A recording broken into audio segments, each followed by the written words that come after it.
All right, my name is Adam Beauchaine. I'm a graduate student in the Department of Computer Science at WPI, and the research I'm going to be talking about today is called Clustering for Confidentiality, an exploration of unsupervised learning for the security of data assets.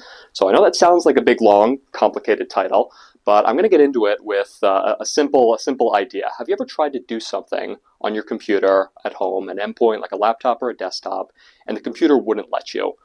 Obviously, that happens to everyone. But it turns out there's a good reason for that when you're an application developer, and the reason is security. A lot of our modern systems today, basically all of them, when we talk about endpoints, desktops and laptops, take place in what's called a single execution environment. And all that means is all of your data assets, programs, applications exist in the same data environment. It means if you can get to one of them, you can get to all of them. And that's very convenient for users. You don't want to have to go digging through multiple areas for your data, but it can be very problematic for security. There are many instances in which attacks on a single data asset can impact a whole data environment because of the fact that they all exist within that one single shared environment. This leads to a one-size-fits-none approach of access control, as we call it.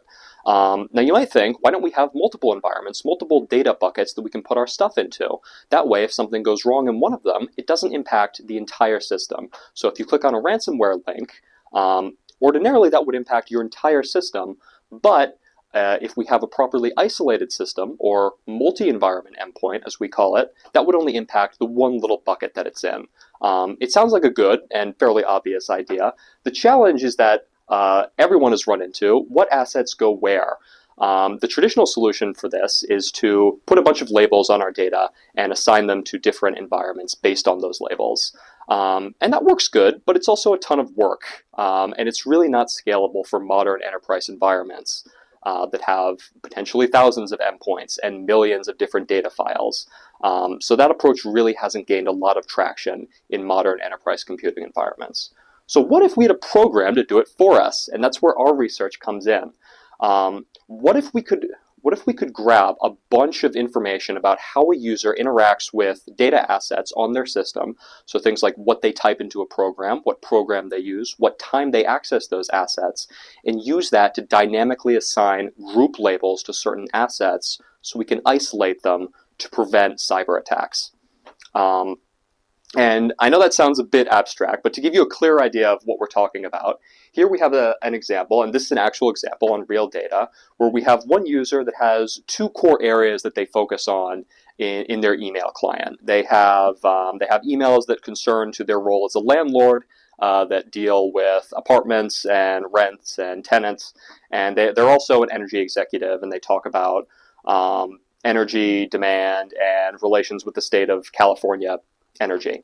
So, and as you can see here, this is a data that we've grabbed from just text data that a user has entered it into an email client. And all that we've done here is put it into a very high dimensional vector and clustered. This has been dimensionally reduced for clarity, but you can see that it already kind of works. We have one cluster that seems to strongly correlate to the this person's role as a landlord, and the other one which correlates very strongly to their role as an energy executive.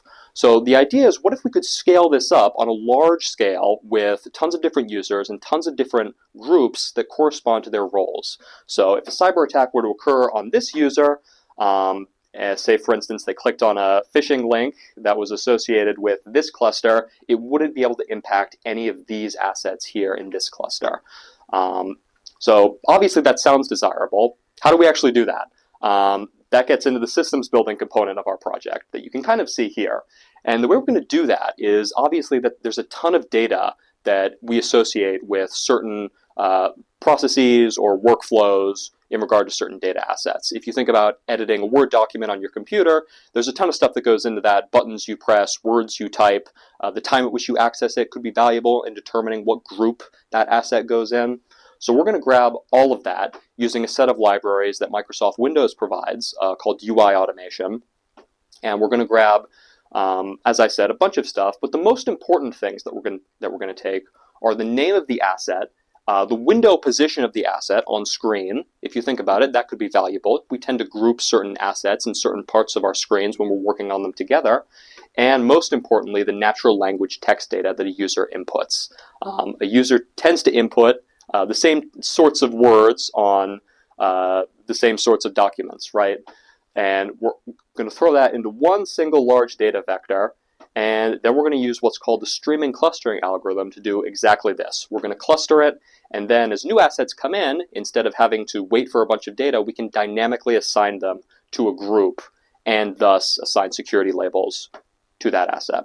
So you can see the full proposed system implementation down here, where you'd have an endpoint environment. We'd have one single what we call Harbinger, or the program that grabs all of this stuff, and it sends it off to a data broker. This is fully networked, so you could do an entire organization with one single data broker that delivers decisions for thousands of endpoints at the same time.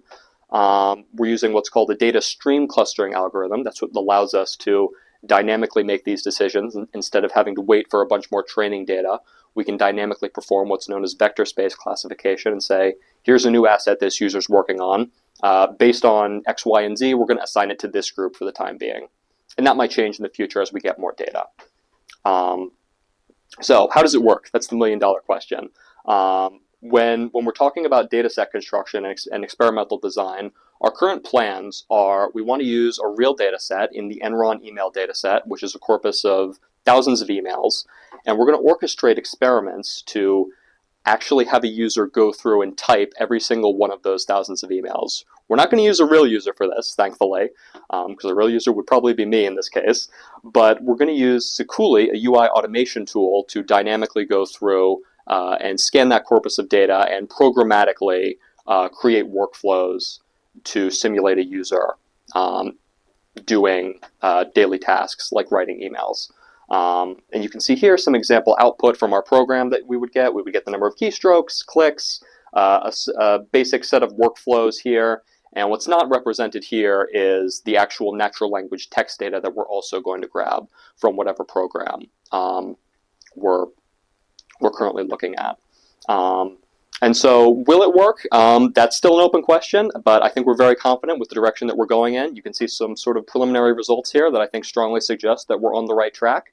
But if we're able to do this, as in perform vector space classification based off of dynamic data from a user's endpoint device, I think it's going to be a very exciting paradigm shift for the future of computer security if we get it right. So thank you very much.